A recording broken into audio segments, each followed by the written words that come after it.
जय गुरुदेव। देखो दोस्तों और मित्रों, परम संत बाबा जय गुरुदेव ने मानव समाज के लिए बहुत अधिक प्रयत्न करा। काय के लिए? बाबा जी ने कहा कि ये आत्मा, ये मन, ये परमात्मा के अंश है। मन भगवान का अंश है और आत्मा परमात्मा के अंश है।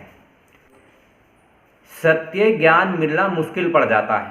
कोई ना कोई भ्रम के कारण इंसान को अपनी मनमानी करने का पूर्ण अधिकार होता है। भ्रम के कारण ही मनमानी होती है।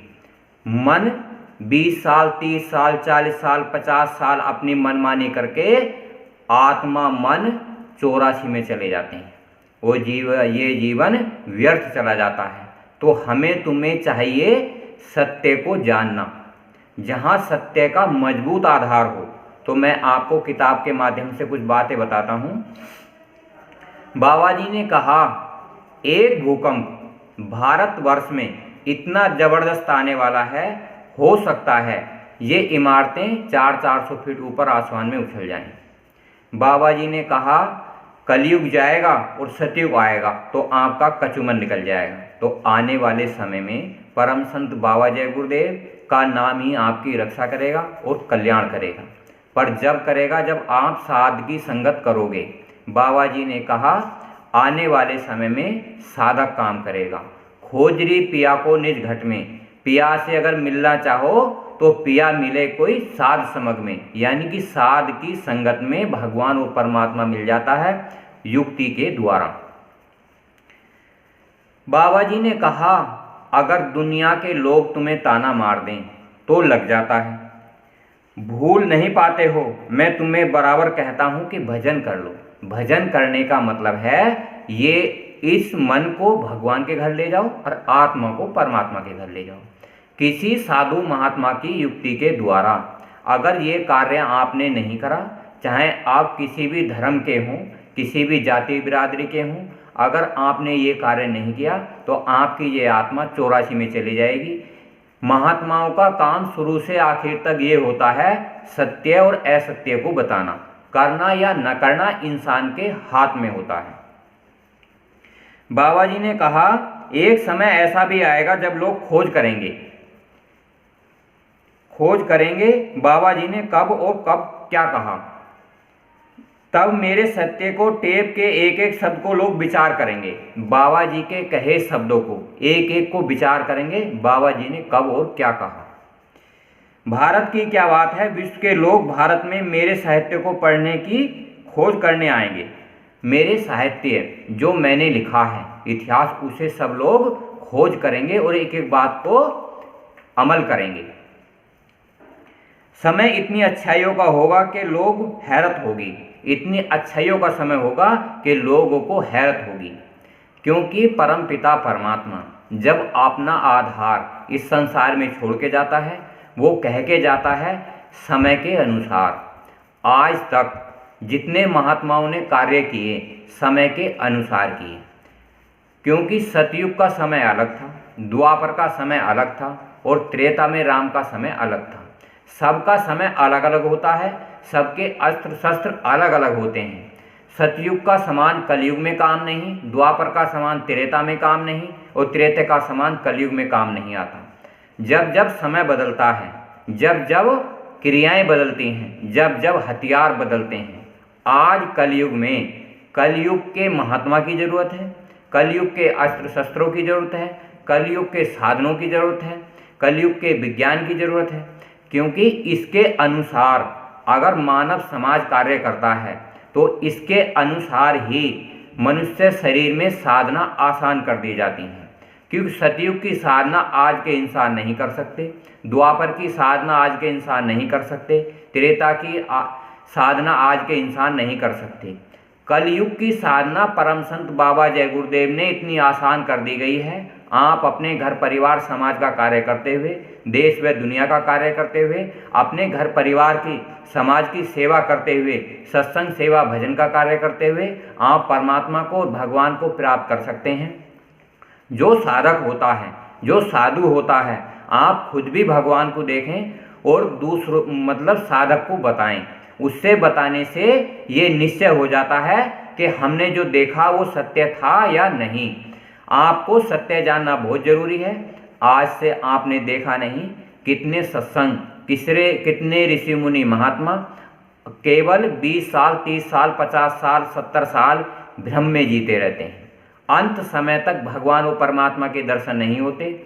वो नई नई योजनाएं लाते हैं, ऐसी योजनाएं लाते हैं जो इंसान को देख के बड़ा ताज्जुब होता है। कोई नीले कपड़े पहन लेता है, कोई लाल कपड़े पहन लेता है, कोई पीले कपड़े पहन ले, जैसे जैसे जिसके समझ में आता है, जो मन उसका करता है वो वैसे ही कर देता है। बाजी बाजी महात्मा तो अपने निवस्त्र हो जाता है और समाज को उसे देखने में भी थोड़ी रुचि कम हो जाती है। क्योंकि इंसान जब बचपन में पैदा होता है तो वो बच्चा होता है, बच्चे पर सब दया करते हैं। जब उसकी बुद्धि सोचने समझने की हो जाती है तो ये समाज आज के युग के अनुसार, आज के समय के अनुसार उसे वस्त्र धारण करने का नियम और संदेश देते हैं, जो हमारे मानव समाज में समाज की प्रतिष्ठा के लिए बहुत जरूरी होता है। पर महात्मा होते हुए अपने मन के द्वारा वो नए विचित्र काम ऐसे करते हैं जो आज के समाज को वो बुरा लगता है। हमें सोचना चाहिए हमारा मेन उद्देश्य क्या है। आपको पता नहीं, जब जब समय परावर्तन होता है साधु महात्मा आसान कर देते हैं। आपने कृष्ण भगवान को नहीं देखा? कौरव थे, पांडव थे। कौरवों ने खूब मेहनत करके पांडवों को दुखी करना चाहा। कृष्ण जी उनके साथ रहे। कृष्ण जी ने कहा ज़्यादा नहीं, एक राज्य दे दीजिए। उन्होंने कहा 1 इंच नहीं देंगे। तो सब ऐसा कर दिया कि उन्हें परावर्तन करना पड़ा। कितने भी बड़े वीर अभिमानी थे, सबका घमंड तोड़ दिया गया, सबको मृत्यु प्राप्त हो गई। आकाल मृत्यु में आप पहुँच गए। तो आज हमें वही समय अब आने वाला है जब जब महात्माओं को ज़रूरत होती है, प्रकृति को ज़रूरत होती है, भगवान को ज़रूरत होती है, तो परावर्तन होता है। सभी जीवात्माओं को, चाहे वो किसी भी धर्म जाति बिरादरी का क्यों ना हो, सभी को साफ और स्पष्ट ज्ञान दिया जाता है। महात्माओं के लिए कोई जाति बिरादरी का भेदभाव नहीं होता। वो एक मत, एक भगवान की प्रकृति के द्वारा वो साफ और स्पष्ट संदेश देते हैं कि हमें समय के अनुसार साधना करनी चाहिए। ऐसी साधना ना करें जो हमारे शरीर को, मन को और आत्मा को कष्ट दे। कष्ट से आपको, मन को और आत्मा, कष्ट तो आपको पहले ही बतेरे हैं। इतनी सारी भयानक बीमारियां जो आपको शरीर में लग जाती हैं, दवाई काम नहीं करती। तो बाबा जी ने कहा मैं वो महात्मा नहीं जो चूक जाऊं। बाबा जी इतने साफ और स्पष्ट रहे। बाबा जी ने कहा मैं, कोई आपने देखा नहीं, राम अपने ज़माने में आए और चले गए। राम ने दोबारा कार्य नहीं करा। कृष्ण आए और चले गए, कृष्ण ने कार्य दोबारा नहीं करा। पर सतयुग में सत्यनारायण भगवान आए, उन्होंने कार्य दोबारा नहीं करा, युग समाप्त हो जाता है। पर कलयुग में बाबा जी ने कहा कलयुग में कलयुग आएगा और कलयुग में सतयुग आएगा। मतलब कलयुग जाएगा और सतयुग आएगा तो आपका कचूमर निकल जाएगा। तो इसी से समय से बचने के लिए सभी जीवात्माओं के लिए, सभी मानव धर्म समाज के लिए बताया है कि साधना कैसे करनी चाहिए। हमें अपने आसपास मोहल्ले समाज को, साधु सब महात्माओं को सत्य का ज्ञान देना चाहिए। आपको मेन उद्देश्य होता है इंसान को इंसान बनना, सब जीव जंतुओं पे दया करना। दया करना तो ऋषि मुनि महात्मा सीख जाते हैं, पर एक जगे हुए महात्मा की युक्ति के द्वारा भगवान को देखा जाता है। आप अपने घर परिवार को देखते हो, इन आंखों से साफ और स्पष्ट दिखाई देते हैं। ये दुनिया प्रकृति दिखाई देती है। उसी प्रकार किसी साधु महात्मा की युक्ति के द्वारा भगवान और प्रकृति साफ देखी जा सकती है। पर कैसे? युक्ति से मुक्ति है। जब जब आपने अपनी मनगढ़ंत कहानियाँ रची, कोई भी इंसान को अपनी मनगढ़ंत कहानी रचने का भगवान ने अधिकार दिया है, अच्छे बुरे करने का अधिकार दिया है। अगर आप बुरा करोगे तो समाज भी दुख देता है, सरकार दुख देती है और भगवान अंत समय में दुख देता है।